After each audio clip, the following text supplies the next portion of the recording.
Can you imagine being told you're too much, too quiet, too uncomfortable for your own family? That's what happened to me, just days before New Year's Eve. And then, at the stroke of midnight, when I expected only loneliness, my phone rang. My brother, Ryan, his voice shaking, screaming, "What the hell did you do? Dad just saw the news, and he's not breathing right." That night, alone in my tiny Cambridge apartment, the world outside was exploding with fireworks, celebrating a new year.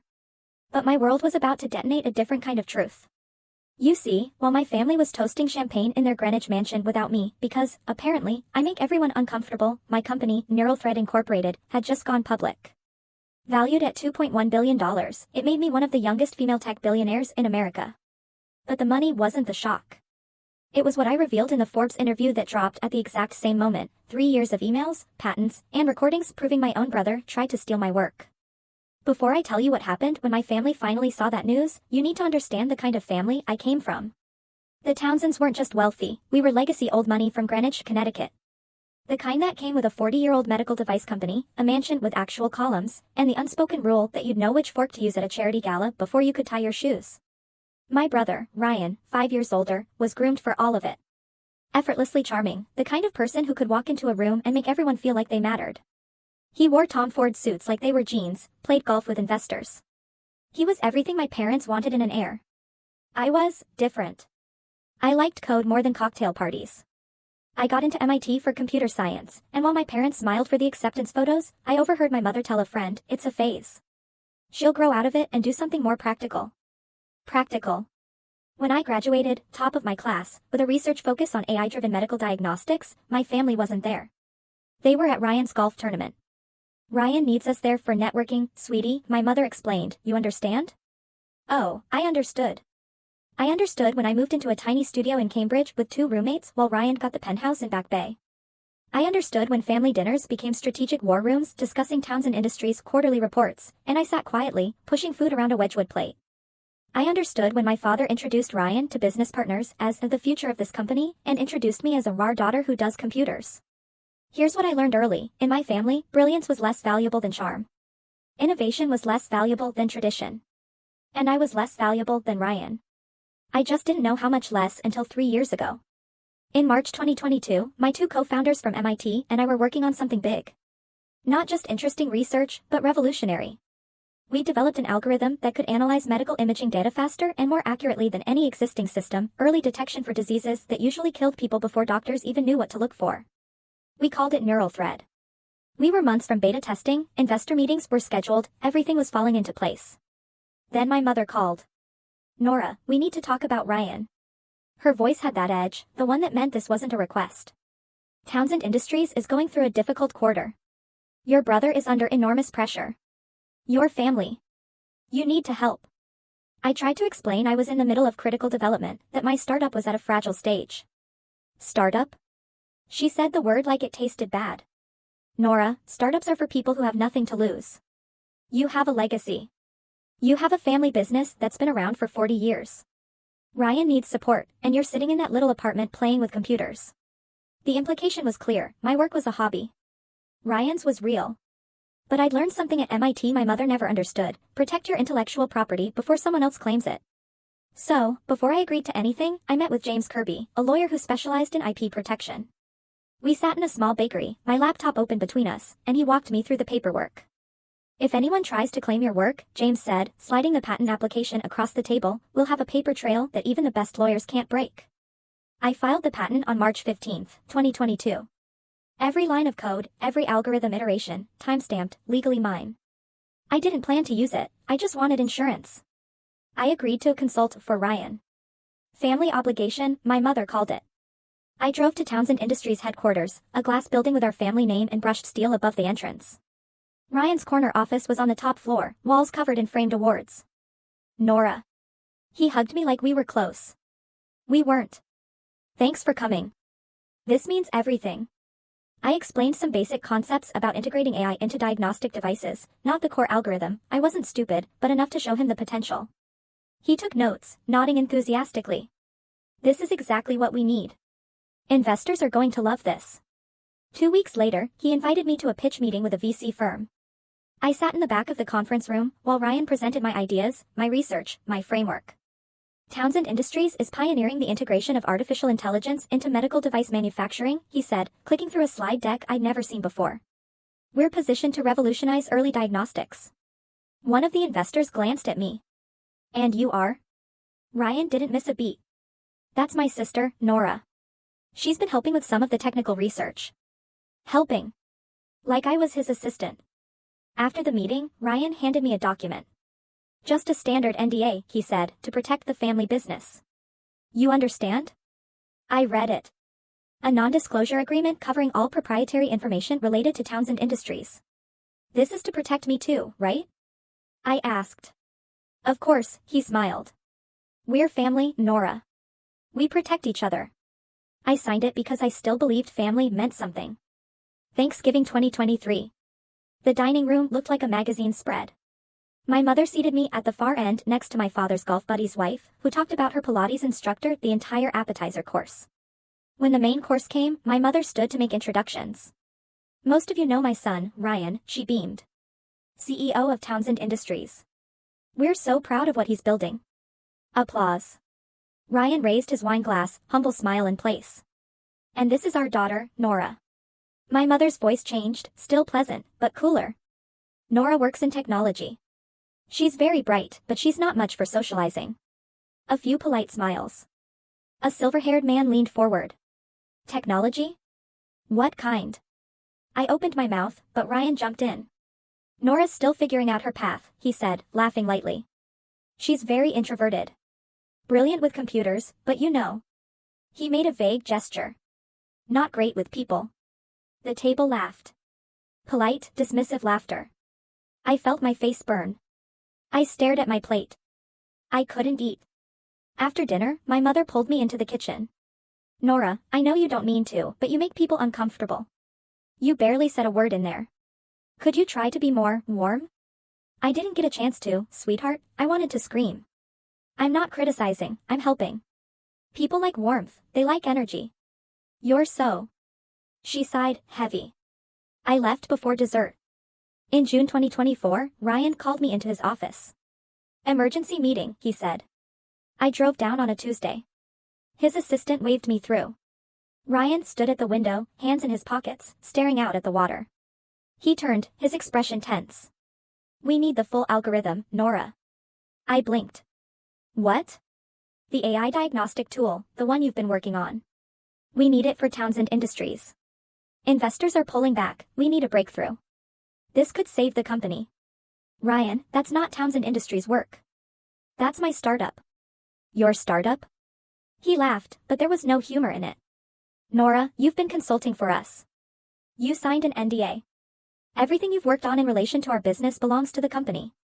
That's not how NDAs work. Don't tell me how they work. His voice hardened. I'm trying to save our family's legacy. Don't you care about that? Before I could answer, the door opened.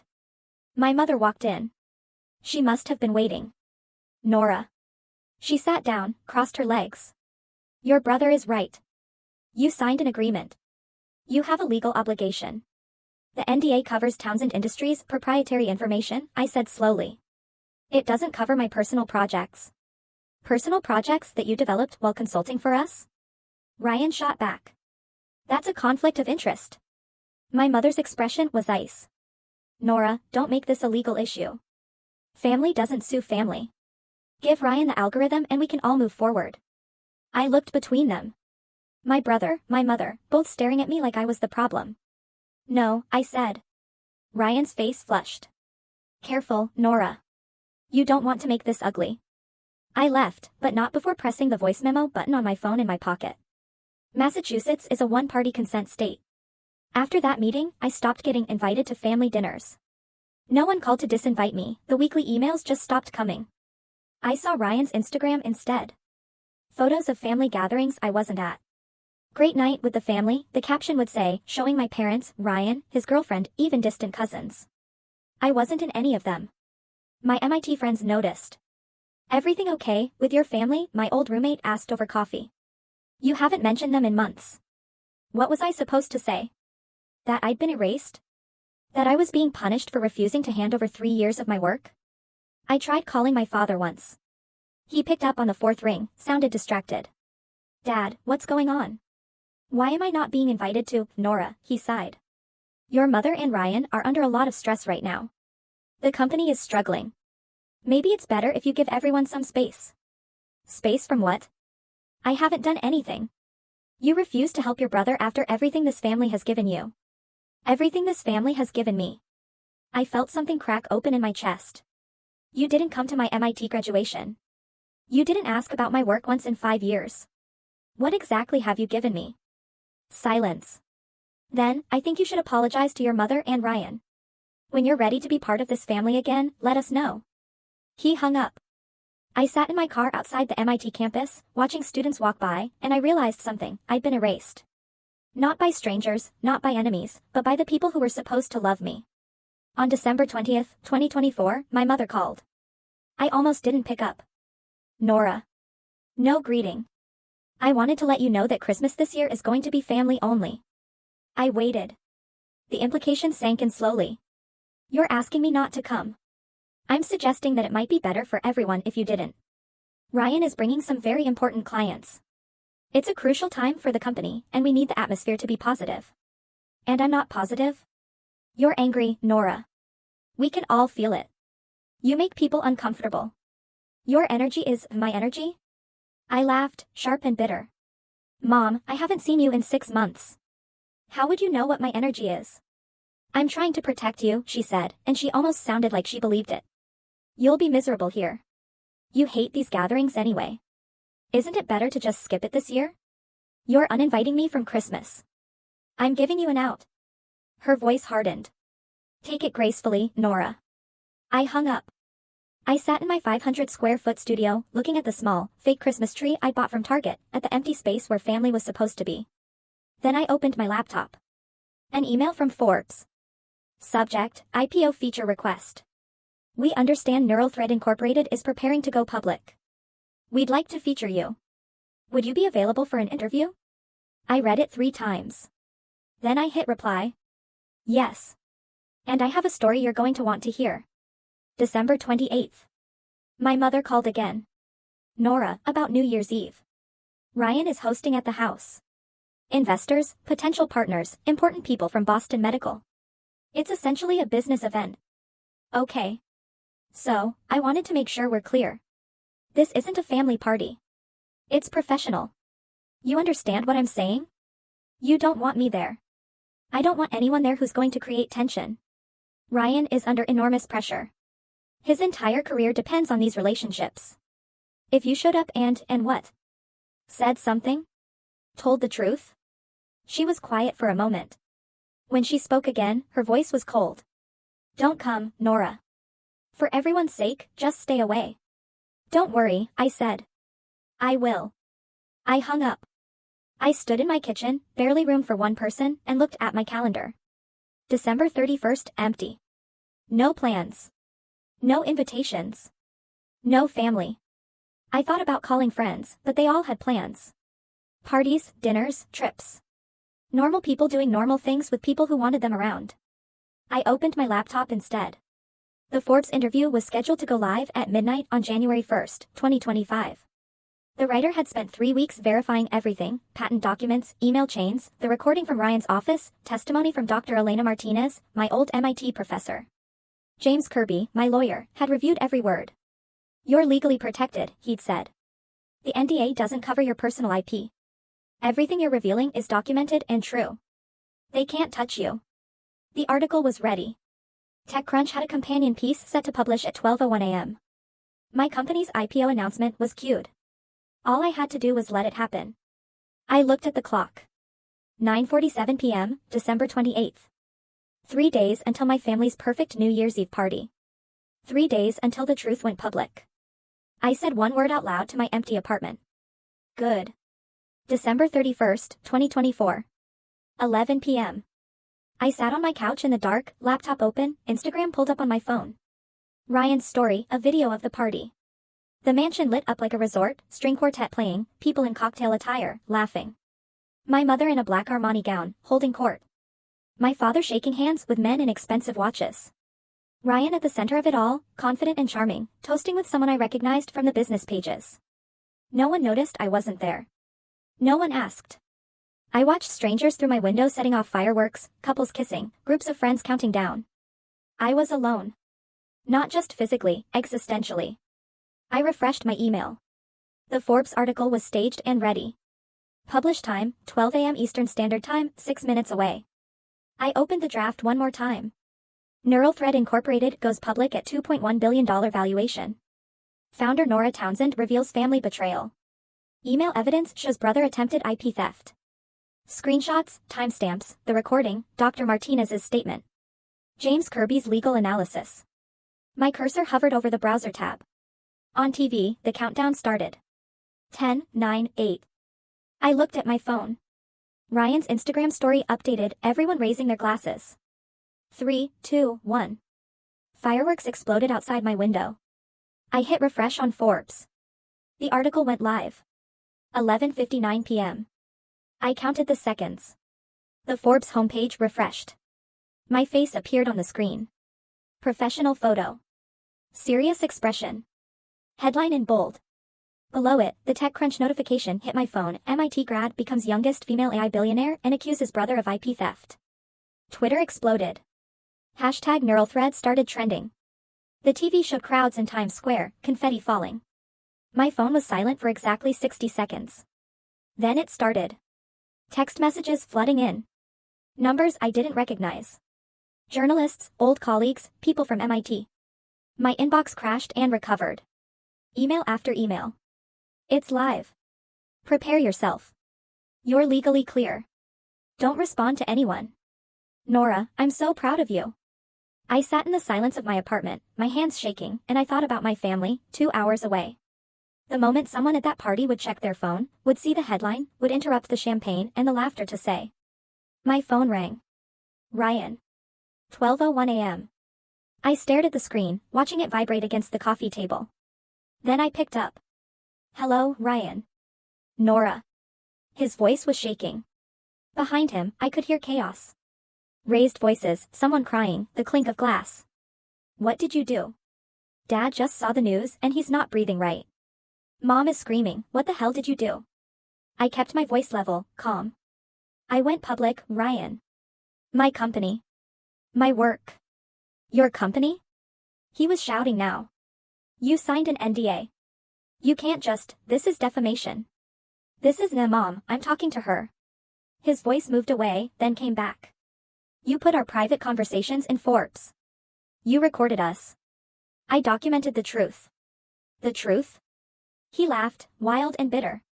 You published emails out of context. You made it look like I stole from you when all I did was try to help the family business. Ryan, I closed my eyes. The patent was filed 4 months before your first investor pitch.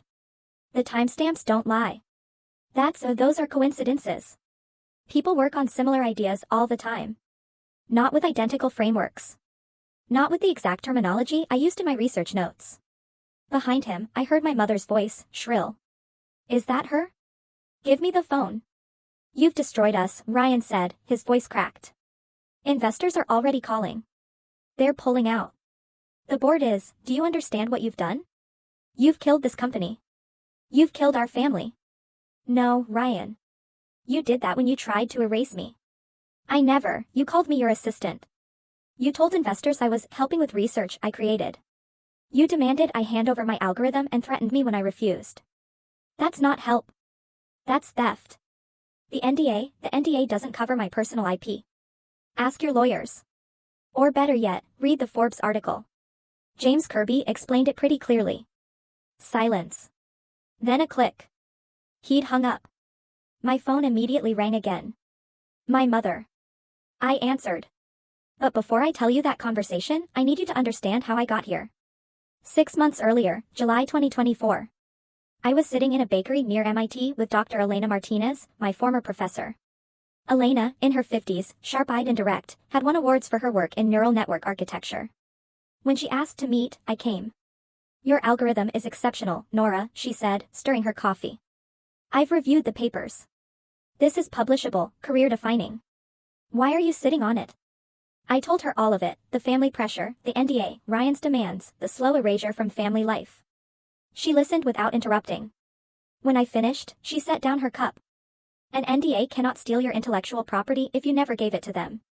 You filed the patent under your name, correct? Yes. March 2022. Before Ryan even asked. Then you're protected. But Nora, you need documentation. Emails, recordings, anything that establishes timeline and ownership. If this escalates, you need evidence that speaks for itself. I have it, I said quietly. I've been keeping records since the beginning. Good. She leaned forward. But here's what I need you to understand, silence protects abusers. You think you're keeping the peace? You're not. You're letting them write the story. But if I speak up, if you speak up, you'll face consequences. Absolutely. Your family will be angry. Some people won't understand. But you'll have your integrity. You'll have your work. And you'll show every young woman in STEM that they don't have to disappear to make other people comfortable. She pulled out her laptop. I'm willing to go on record. If you decide to tell your story, I'll verify every piece of your research. I'll testify to the timeline, the originality, all of it. You do that, Nora. Documentation protects you, but witnesses make it undeniable. I left that meeting with a decision half made, and a recorder full of truth. September 2024. Sand Hill Road, Palo Alto. My two co-founders and I sat across from a venture capital firm specializing in healthcare tech. Neural Threads technology is solid. Your early trials are impressive. We're ready to back your IPO. What's your timeline? I glanced at my co-founders. Fourth quarter 2024. Ideally, around New Year's. New Year's? He frowned. That's unconventional. Markets are slow. Why not wait until February or March? I chose my words carefully. There's a personal milestone I'd like the announcement to coincide with. A statement I need to make. A statement? He looked intrigued. Care to elaborate? Family issues, I said. Intellectual property disputes. I want the IPO to go public at a specific moment when the truth needs to be told. My co-founder touched my arm, a warning, caution. But I continued. I want to include a personal statement in the IPO announcement about the origins of this technology, the challenges I faced protecting it, and why independent verification of ownership matters in the tech industry. The room went quiet. The partner exchanged looks with his colleagues. That's highly unusual. IPO announcements are typically focused on financials and growth projections. I understand. But if we're valuing this company at nearly $2 billion, the public deserves to know the full story, including the attempts to steal it. Steal it? Now he sat forward. You're alleging IP theft? I'm documenting it. I have patents, emails, recordings, expert witnesses, everything verified by legal counsel. If someone challenges my ownership, I can prove definitively that this work is mine. He studied me for a long moment. Get me the documentation, he said finally. If it's as airtight as you say, we'll structure the announcement however you want. We shook hands. I was building a bomb. I just needed the right moment to detonate it. November 2024. Zoom interview with Forbes. The journalist, mid-30s, had a reputation for hard-hitting tech coverage. She'd spent 2 weeks fact-checking before we even spoke. Nora, your company is about to go public with a valuation that will make you one of the youngest female billionaires in tech, but you've indicated you want to discuss something beyond the success story. Can you elaborate? I took a breath. 3 years ago, my brother, who is CEO of Townsend Industries, attempted to claim my algorithm as his company's intellectual property. I have documentation proving that I developed this technology independently, filed patents in my own name, and was subsequently pressured to hand it over. When I refused, I was effectively erased from my family. Those are serious allegations, she said, not skeptical, but careful. What evidence do you have? I shared my screen. Patent filing from March 2022. Emails from Ryan requesting collaboration, then demanding the algorithm, then threatening legal action. The NDA I'd signed, and James Kirby's legal analysis showing it didn't cover my personal work. The recording from June 2024. Dr. Martinez's written statement.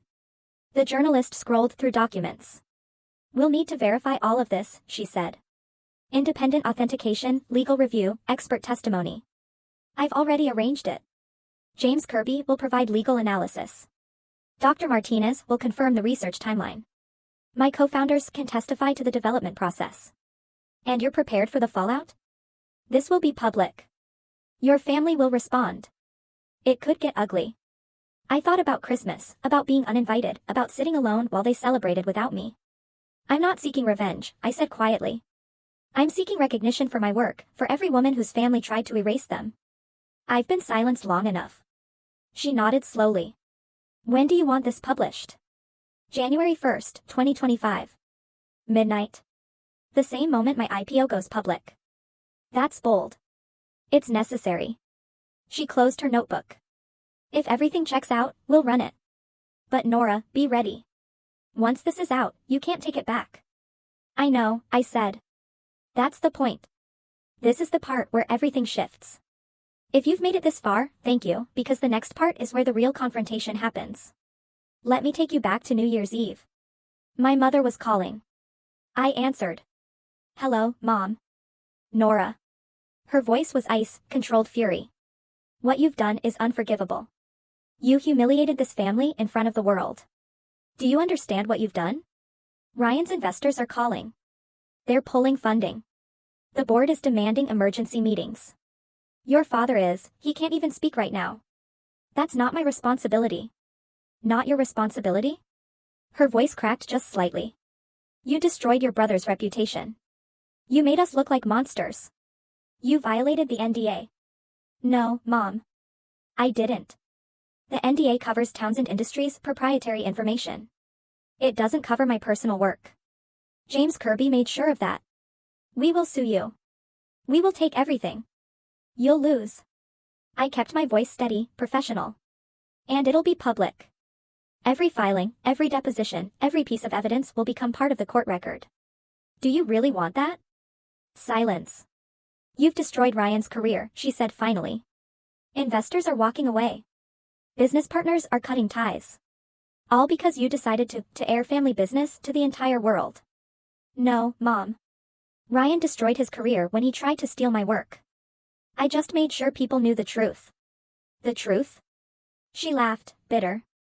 The truth is you were always jealous of Ryan. You couldn't stand that he was successful, that he was respected, that people actually liked him. The truth, I interrupted, is that you've spent my entire life making me feel like I didn't matter, like my work wasn't real, like I was an inconvenience. And when I finally built something that couldn't be ignored, you tried to take it away.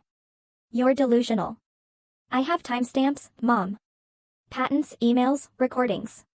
The truth isn't a feeling. It's documentation. Another silence. Then you are no longer part of this family. Something in my chest loosened. Relief. Grief. Freedom. I haven't been part of this family for years, I said quietly. You made sure of that. I hung up. The phone rang again immediately. Unknown number. I almost didn't answer, but something made me pick up. Miss Townsend, this is David Park from TechCrunch.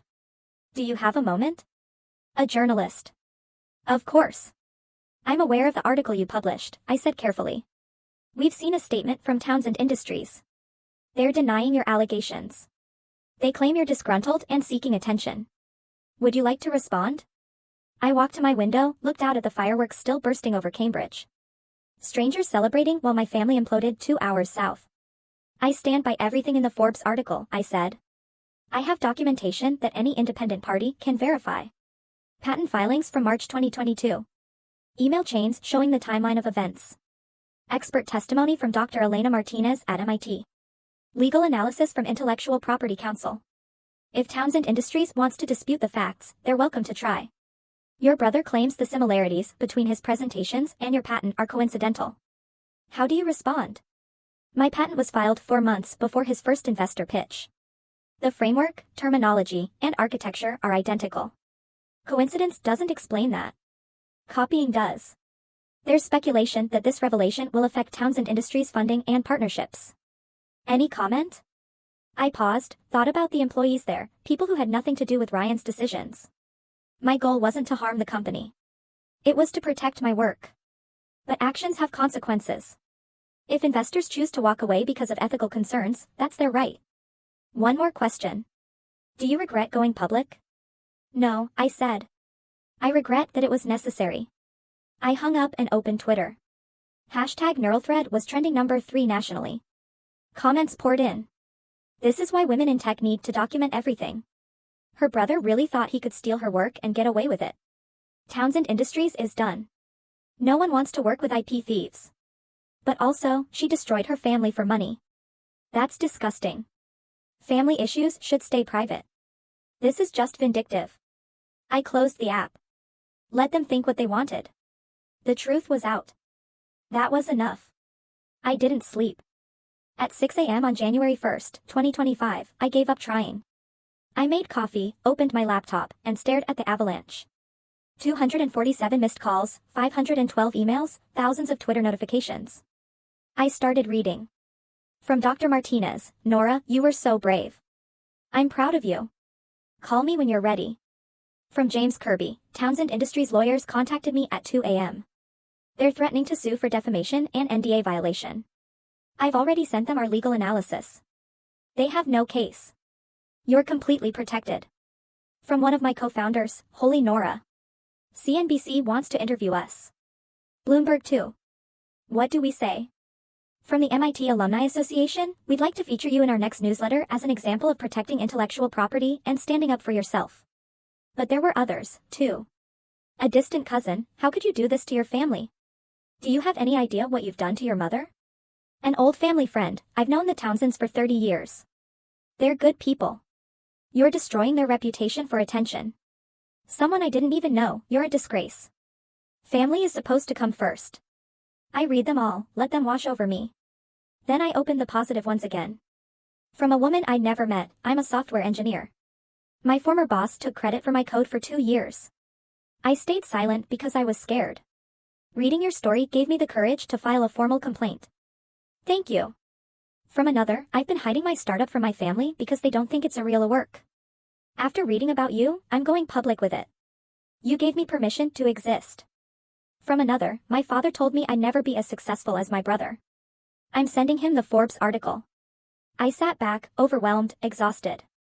But for the first time in years, maybe in my entire life, I felt seen. Not by my family, but by the thousands of people who understood exactly what I'd been through. I wasn't alone anymore. By 10 a.m., Ryan held a press conference. I watched it live on YouTube, my laptop propped on my kitchen counter, coffee going cold in my hand. He stood at a podium in the Townsend Industries conference room, the same room where he'd presented my ideas as his own. Behind him, the company logo. Cameras flashing, journalists packed into the space. He looked terrible, rumpled suit, no tie, eyes red-rimmed. Thank you all for coming, he started, voice rough. I want to address the allegations made by my sister Nora Townsend in this morning's Forbes article. He cleared his throat, read from prepared notes. My sister is going through a very difficult time. We love her. We've always supported her, but her allegations are baseless and hurtful. Townsend Industries has always respected intellectual property law. We've never stolen anyone's work. A journalist raised her hand. Can you explain the timeline discrepancy? Her patent was filed in March 2022. Your first investor presentation using similar technology was in July 2022. How do you account for that? Ryan shifted. Many people work on similar ideas simultaneously. The tech industry it's collaborative. Ideas overlap. But the Forbes article includes emails where you specifically asked her for the algorithm. You wrote, we need the full diagnostic AI framework. How is that an overlap? Those emails are taken out of context. What context makes we need your algorithm and mean something other than a request for her proprietary work? Ryan's face flushed. I was trying to collaborate with my sister to bring her into the family business. She's interpreting it as, she also published a recording of a June 2024 meeting where you threatened legal action if she continued her independent work. Can you comment on that? That recording was made without my knowledge. Massachusetts is a one-party consent state. The recording is legal. What about the content? Did you threaten her? Ryan gripped the podium. This press conference is over. He walked out. The cameras kept rolling. Within 2 hours, the clip was viral. CEO melts down when asked about IP theft. Watch this tech bro, try to explain away evidence. My phone buzzed. Text from Dr. Martinez, he buried himself. You didn't even have to be there. She was right. I didn't need to destroy him. He did it himself the moment he lied on camera. By 4 p.m., Townsend Industries issued a statement. I read it on my phone, sitting on my couch, still in the same clothes. The board of directors of Townsend Industries has voted to suspend CEO Ryan Townsend pending an independent investigation into recent allegations regarding intellectual property practices. The board takes these matters seriously. An outside firm has been retained to conduct a thorough review. It was signed by the board chair. Not my father, not my mother. Someone independent. I sat back, let it sink in. Ryan was suspended. Not fired, not yet, but removed from power. My phone buzzed. An email from a board member I'd never met. Miss Townsend, on behalf of the board, I want to express our regret for any harm caused to you by the actions of Townsend Industries leadership. If you are willing, we would appreciate the opportunity to meet with you and your legal counsel. I forwarded it to James Kirby. He called 5 minutes later. This is good, Nora. This means they're taking it seriously. They're protecting the company from liability by distancing themselves from Ryan. What happens now? They investigate, interview witnesses, review documents. Assess whether Ryan violated company policy or fiduciary duties. If they determine he acted improperly, which seems likely given the evidence, they'll have grounds to terminate him. And if they don't, then investors will do it for them. I'm seeing reports that major stakeholders are already calling for his removal. The board knows if they don't act, the company's reputation is finished. I hung up and opened Twitter again. A business reporter had posted, sources tell me 2 major investors in Townsend Industries have already pulled their backing. More expected to follow. Ryan Townsend's career may be over. I didn't feel triumphant. I felt empty, like I'd won something I never wanted to fight for in the first place. January 2nd morning, my father called. I stared at his name on my screen for 3 rings before I answered. Nora. His voice sounded old, tired. Can we talk? We're talking. I mean, really talk. Not like this. He took a shaky breath. I owe you an apology. I didn't say anything. Waited. I knew, he said finally. I knew something wasn't right with Ryan's presentations. I knew the technology wasn't his. I suspected it was yours. And I said nothing. Why? Because I'm a coward. His voice cracked. Because your mother was so proud of Ryan. Because the company was struggling. And I thought if we just got through this quarter, if we just closed this funding round, everything would work out. I told myself you'd understand, that you'd be okay. I wasn't okay, Dad. I know. God, Nora, I know. I let you be erased. I let them push you out. I let your mother disinvite you from Christmas and New Year's, Anne. He broke off. When he spoke again, he was crying. You're my daughter. I should have protected you. I should have stood up for you. I was weak, and I failed you, and I'm so sorry. I closed my eyes, felt tears on my own face. An apology doesn't undo it, I said quietly. It doesn't give me back the years I spent thinking I wasn't good enough, that I was the problem. I know it doesn't. But I needed you to hear it. I'm proud of you, Nora. I've always been proud of you. I didn't know how to say it. I didn't know how to go against your mother, against Ryan, against everyone except me. Silence. Then, yes. I don't know if I can forgive you yet, I said. But I'm glad you called. That's more than I deserve, he said. If you ever want to talk, really talk, I'm here. I'll do better. I promise. I'll believe it when I see it, Dad. Fair enough. We hung up. I sat on my couch and cried. Not because I was sad, but because something I'd been carrying for years had finally, slightly, loosened. January 3rd, a LinkedIn message from someone I'd never met. Miss Townsend, my name is Marcus Williams. I'm a partner at Riverside Capital. In 2023, your brother Ryan Townsend approached our firm with a pitch for what he called an exclusive AI diagnostic tool developed in-house at Townsend Industries. We passed on the investment because the technology didn't align with their core competency. After reading the Forbes article, I realized I think it was your algorithm. He'd attached a PDF. This is the pitch deck Ryan sent us. I thought you should see it. I opened it. Townsend Industries logo on the cover. Revolutionary AI-driven diagnostics. Early disease detection platform. Dated August 2023. I scrolled through slide 3, core technology framework. It was my algorithm. Not similar, not inspired by. Identical. The neural network architecture I'd spent 2 years developing, the data processing pipeline I designed, even the specific terminology, threaded analysis nodes, a phrase I'd coined in my thesis. He'd copied it wholesale and tried to sell it. My hands shook as I forwarded the email to James Kirby. He called immediately. This is huge, Nora. This isn't just attempted theft for company use. He was trying to profit off your IP. That's fraud. What do I do with it? Do you want to press charges? I thought about it. About Ryan already suspended, already facing professional ruin. About criminal charges, trials, publicity. No, I said. But I want Forbes to have it. I want it public. I want everyone to see exactly what he did. I'll send it to them. The article went live that afternoon. New evidence suggests Ryan Townsend attempted to sell Sisters' intellectual property to outside investors. The pitch deck was embedded, side-by-side comparisons with my patent filing. The comment section exploded. This isn't a family dispute, this is theft. He didn't just try to claim her work, he tried to sell it. How is he not in jail? I closed my laptop. I didn't need to read more. The truth was doing the work I couldn't. January 4th, the fallout hit critical mass. Boston Medical Center cancels $15 million contract with Townsend Industries amid ethics scandal. I read the headline 3 times. The statement from BMC was clinical, professional, in light of recent allegations. Boston Medical Center has elected to terminate our partnership. We cannot in good conscience work with a company under investigation for ethical violations, $15 million gone. I scrolled through the business news. Townsend Industries stock, which had gone public 5 years ago, had dropped 28% in 3 days. Analysts were calling it a catastrophic loss of investor confidence. Employees were posting on Glassdoor, everyone's terrified. We don't know if the company will survive this. An email landed in my inbox from someone with a Townsend Industries email address. Subject, please, Miss Townsend. I'm a project manager at TI. I've worked here for 8 years. I have 2 kids.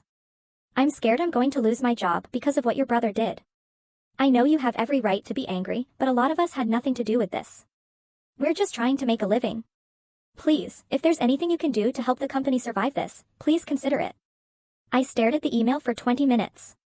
These people, engineers, administrators, salespeople, they hadn't stolen from me. They hadn't erased me. They were collateral damage in a war they didn't start. I felt sick. I called James. The company is hemorrhaging. Employees are terrified. What do I do? Nora, you didn't cause this. Ryan did. But you told the truth. If the truth destroys something, that something was already broken. You're not responsible for fixing it. I wanted to believe him. But late that night, alone in my apartment, I couldn't stop thinking about those employees, about their families, about the damage spreading far beyond the people who deserved it. I didn't want innocent people to suffer, but I also couldn't let guilt silence me again. January 5th, an email from my mother. Nora, we need to meet face to face.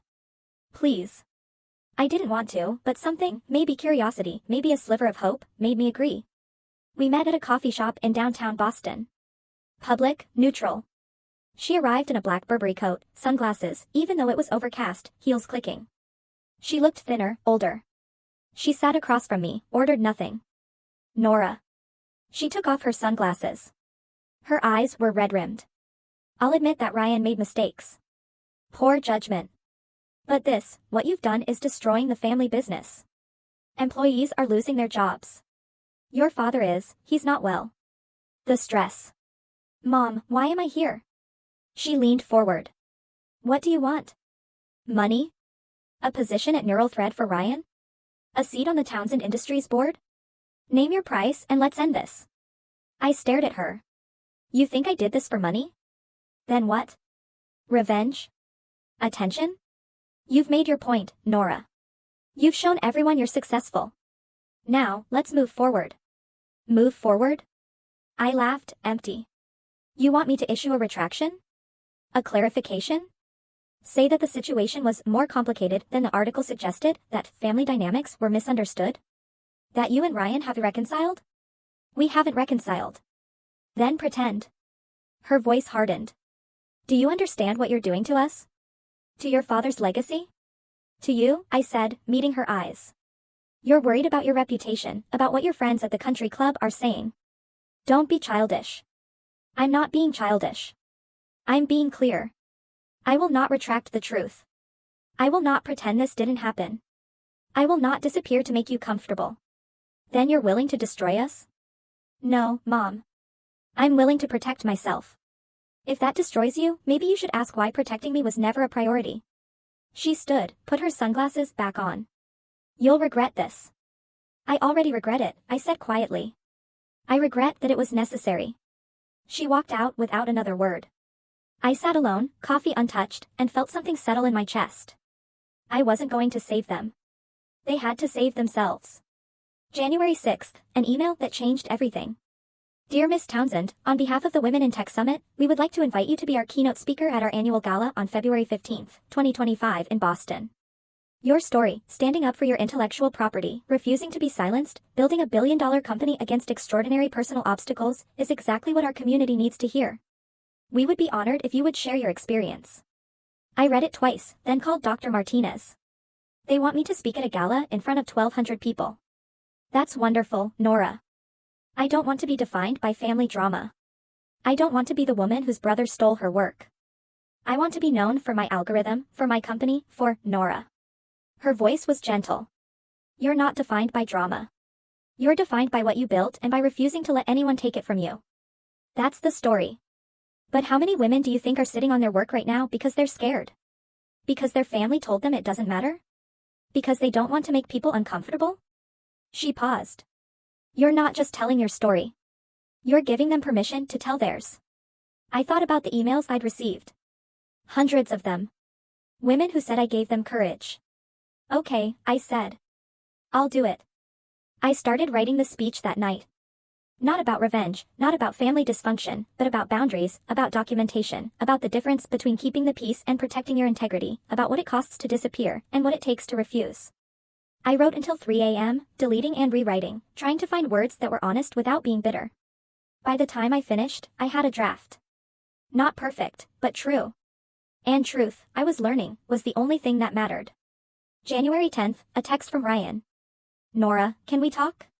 Not as CEO and founder, as brother and sister. I stared at the message for 2 days. On January 12th, I called him back. Nora. He sounded exhausted. Thank you for, I didn't think you'd call. What do you want, Ryan? I wanted to say. He took a shaky breath. I'm sorry. I didn't realize how much I hurt you. I was so focused on saving the company, on proving I could lead it, that I didn't think about what I was taking from you. You didn't realize, or you didn't care? Long silence. Both, maybe. I don't know. I thought I was helping, bringing you into the family business, making your work part of something bigger. It was already part of something bigger. My company. My vision. You tried to erase that. I know. His voice cracked. And I don't know how to fix it. You can't fix it with one conversation, I said. But if you want to start, really start, you can issue a public statement. Acknowledge what you did. Not because lawyers told you to, not because the board demanded it, but because it's the truth. If I do that, the board will fire me permanently. Then you have a choice to make. Nora, please. You told investors my work was yours. You tried to sell my algorithm to outside firms. You threatened me when I refused to hand it over. Those aren't misunderstandings, Ryan. Those are choices. And if you want any chance at redemption, you need to own them. You're asking me to end my career. I'm asking you to tell the truth. What you do with that is up to you. He was quiet for a long time. Then, I need to think. Take your time, I said. I'm not going anywhere. We hung up. I didn't know if he'd do it. Didn't know if he even could. But I'd given him the roadmap. Whether he took it wasn't my responsibility anymore. January 15th, Ryan posted a statement on LinkedIn and Twitter. I saw it at 9 a.m., sitting in a coffee shop, trying to work on Q1 projections for NeuralThread. I owe my sister Nora Townsend a public apology. Over the past 3 years, I attempted to claim credit for work that was entirely hers. I presented her algorithm to investors as if it had been developed by Townsend Industries. I pressured her to hand over her intellectual property. When she refused, I threatened legal action. I was wrong. Nora developed NeuralThread's core technology independently, filed patents in her own name, and built a company from the ground up while I tried to take it from her. I violated her trust. I damaged her professionally and personally, and I justified it by telling myself I was protecting the family business. That was a lie. I was protecting my ego. I am stepping down from all roles at Townsend Industries to allow for an independent investigation. I hope in time to earn back trust, not through words, but through actions. But first, I needed to say this, Nora, I'm sorry. You deserved better. You deserved support, recognition, and respect. Instead, I gave you betrayal. I hope you can forgive me someday, but I understand if you can't. I read it 3 times. The comments flooded in. This took courage. Respect. Too little, too late. He only apologized because he got caught. Apologies don't undo theft. At least he admitted it. Most people never do. I didn't know what I felt. Not vindication exactly, not satisfaction. Relief, maybe, that he'd finally told the truth. But also emptiness, because an apology couldn't give me back the years I'd spent believing I was the problem. I called Dr. Martinez. He apologized, I said. Publicly. How do you feel? I don't know. It doesn't fix anything. But it's the first time he acknowledged a reality, she said gently. And that matters. Yeah, I said. It does. January 20th, Townsend Industries issued another statement. The board of directors announced that Richard Townsend, company founder, would return as interim CEO while the organization underwent comprehensive restructuring. Ryan Townsend had resigned from all positions. Townsend Industries was committed to restoring trust through transparency, ethical leadership, and a thorough review of their intellectual property practices. It was signed by my father. He called me that afternoon. Nora, I wanted you to hear this from me. I'm back temporarily, just until we stabilize. Are you okay, Dad? This is a lot of stress for you. I'm fine. And I owe this to the company, to the employees, to it. He paused. To you. I let things fall apart. I'm going to fix them. What's the plan? Full ethics review, new policies on IP, on credit, on collaboration, transparency reports. We're also bringing in a DEI consultant to assess our culture, make sure what happened to you doesn't happen to anyone else. That's good, I said quietly. Nora, I know I can't undo what happened, but I'm trying. Really trying. I know, Dad. Would you? He hesitated. Would you consider consulting for us? Not on technology, on policy, on how to build a culture where people like you, brilliant, innovative people, feel valued instead of erased?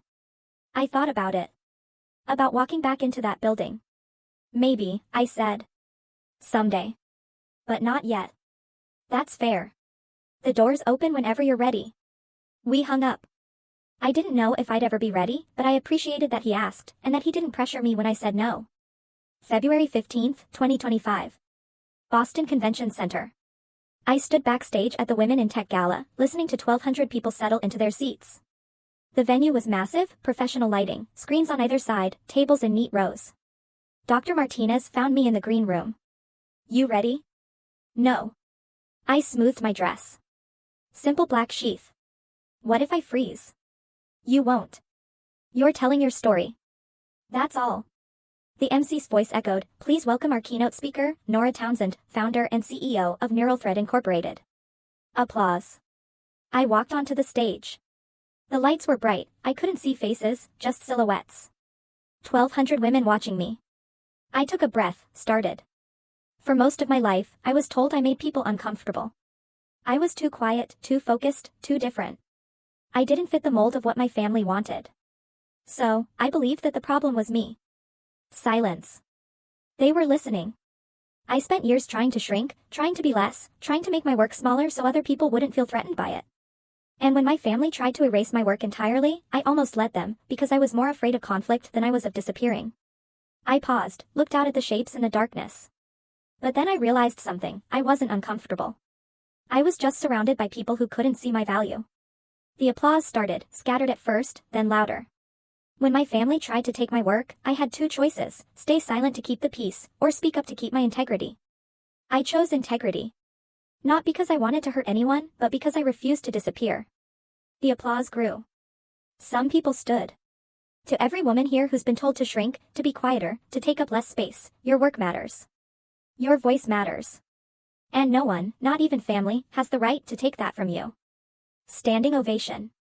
The entire room on their feet. I looked out at them. Women who understood, who'd been there, who'd chosen themselves, even when it cost them everything. And I felt something I hadn't felt in years. I felt free. After the gala, I returned to my apartment and opened my laptop. The messages had started during the speech. By the time I got home, there were hundreds. Your story gave me the courage to report my boss for taking credit for my research. I filed a formal complaint today. Thank you. I've been hiding my startup from my family for 2 years because they don't think it's a real work. I'm launching publicly next week. You gave me permission. My father told me I'd never be as successful as my brother. I'm sending him the Forbes article and your speech. I'm done shrinking. I left a toxic job because of you. I documented everything just like you said. They tried to claim I breached my NDA. My lawyer proved they were wrong. I'm free now. I'm 19. I just declared my major in computer science. My parents wanted me to do something practical. I'm doing this anyway because you showed me I could. I read every message. Some made me cry. Some made me laugh. All of them made me realize I wasn't just telling my story. I was part of something bigger. A movement of women who refused to disappear. I responded to as many as I could. Document everything. Protect your work. Don't let anyone make you believe you're the problem. Set boundaries. It's not selfish. It's survival. Your voice matters. Use it. Late that night, Dr. Martinez texted, "You did good, Nora. Really good." I looked around my small apartment, no longer lonely, just mine. And typed back, "I think I finally believe that." March 2025. I moved to San Francisco. Not because I was running away, but because I was running towards something. Neural Thread's main office was in the Mission District. Bright, open space with white boards on every wall and a team that actually valued collaboration over hierarchy. I wanted to be close to it, close to the work that had saved me. I found a small apartment near Dolores Park. 1 bedroom, bay windows, old hardwood floors, nothing fancy, but mine. I spent a weekend unpacking, setting up my desk, the framed patent certificate James Kirby had given me. Hanging photos, Dr. Martinez and me at my MIT graduation, my co-founders at the IPO celebration, a candid shot from the Women in Tech Gala. No photos of my family. Not yet. Maybe not ever. But I didn't feel guilty about it. On Sunday evening, I called my father. "Dad, I'm in San Francisco now. Moved this weekend." "San Francisco?" He sounded wistful. "That's far. It's where the company is." "I know. I was hoping you might come back to the East Coast eventually." "Maybe someday," I said. "But not yet." "Fair enough, Nora. If I wanted to visit, would that be okay?" "Not now. I know you need space, but someday." I thought about it. About my father. Flawed and passive, but trying. "Call me first," I said. "Don't just show up. And Dad, I need you to understand, if you come, it's because you want to know me, not because you're trying to fix the family." "I want to know you," he said quietly. I should have wanted that a long time ago. "Yeah," I said. "You should have. I'll call before I visit. I promise." We hung up. I stood at my window, looking out at the park, the city lights, the life I was building from scratch, and for the first time in my life, I felt like I belonged to myself. June 2025. Neural Thread announced a partnership that changed everything. We held a press conference at our San Francisco office. Small, intimate, just our team and a handful of journalists. I stood at the front with my co-founders. Our CTO pulling up the presentation. Today, Neural Thread Incorporated is proud to announce a partnership with Johns Hopkins Hospital.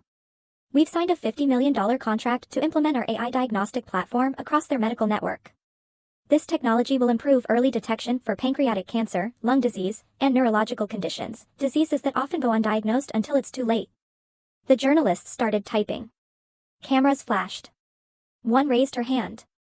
"Miss Townsend, this is a major milestone. How does it feel to see your work finally recognized at this scale?" I thought about that question, about the 3 years I'd spent protecting this algorithm, about the family that tried to take it, about the night I sat alone in my apartment while they celebrated without me. "It feels like justice," I said. "Not revenge. Justice." Another journalist. "Your company's valuation has nearly doubled since the IPO. You're now worth an estimated $4 billion. Does that vindicate your decision to go public with your family story?" "I didn't go public for vindication," I said. "I went public because staying silent was costing me my integrity. The success, the money, the partnerships, all of it, that's not why I did it. But it does prove something." "What's that?" "That the people who told me my work didn't matter were wrong. That I was right to protect it. That I was right to believe in it, even when no one else did." After the press conference, my co-founders opened champagne. To Nora, one of them said, raising a glass. "Who refused to disappear?" We clinked glasses. I looked around at the team, people who saw my work, who valued my voice, who never once made me feel like I was too much or not enough. This, I thought. This is what I was fighting for. December 31st, 2025. New Year's Eve. 1 year since the night that changed everything. I was in my San Francisco apartment. But I wasn't alone. My team had come over. 10 of us crowded into my living room, passing around plates of takeout and arguing about the best sci-fi movies. At 11:30, my phone buzzed. Dr. Martinez video calling from Boston. I stepped into my bedroom, answered. Nora. She was smiling. How are you? Good. Really good. I'm so proud of you this year. Everything you've accomplished. I couldn't have done it without you. Yes, you could have, but I'm glad I got to be part of it. She paused. Have you heard from your family? My dad texted earlier. Happy New Year, sweetheart. I love you. He's visiting in February. We're having dinner, just the two of us. And Ryan? Nothing. I don't expect to. And your mother? Nothing. I looked out the window at the city lights. I don't think she'll ever reach out, and I'm okay with that. Are you really? Yeah. I spent my whole life waiting for her approval. I don't need it anymore. We said our goodbyes. I returned to the living room just as the countdown started on TV. 10, 9, 8. My team joined in, shouting and laughing. 3, 2, 1. Fireworks erupted outside. Someone popped another bottle of champagne. I stood at my window, glass in hand, and thought about last year. About sitting alone in Cambridge, watching strangers celebrate, feeling invisible. I wasn't invisible anymore. I opened my laptop, pulled up a blank document, and started typing. 1 year ago, I was alone on New Year's Eve. Tonight, I'm surrounded by people who see me. Not the version they want, but the version I am. Healing didn't mean reconciliation. It meant accepting that I deserved better and building a life that reflected that. I posted it to LinkedIn. Within minutes, comments poured in. Thank you for showing us what boundaries look like. You changed my life this year. I'm not alone anymore because of you. I smiled, closed the laptop, rejoined my team. This was my family now, the one I chose. So, if you've made it this far, thank you for listening. A lot of people have asked me, do you regret it? Was it worth losing your family? Here's the truth, I didn't lose my family. They lost me when they chose reputation over relationship. When they decided my work didn't matter. When they tried to erase me rather than celebrate me. And yes, it was worth it. Because the alternative was disappearing. I spent 29 years trying to fit into a frame that was never built for me. Trying to be quieter, smaller, less. Trying to make other people comfortable at the cost of my own existence. I'm done with that. You don't owe anyone, not even family, the right to erase you. If you're sitting on work that you're afraid to claim, document it. Protect it. File the patents, save the emails, record the meetings. Build a paper trail that speaks for itself. If you're being told you're too much or not enough, find people who see you. They're out there, I promise. And if you have to choose between keeping the peace and keeping your integrity, choose integrity every single time. Because your voice matters. Your work matters. And you deserve to exist fully, loudly, unapologetically. This is my story. Thank you for being here. Tell me in the comments below, have you ever had to choose between keeping the peace and keeping your integrity? What happened? I really want to know. See you in the next video.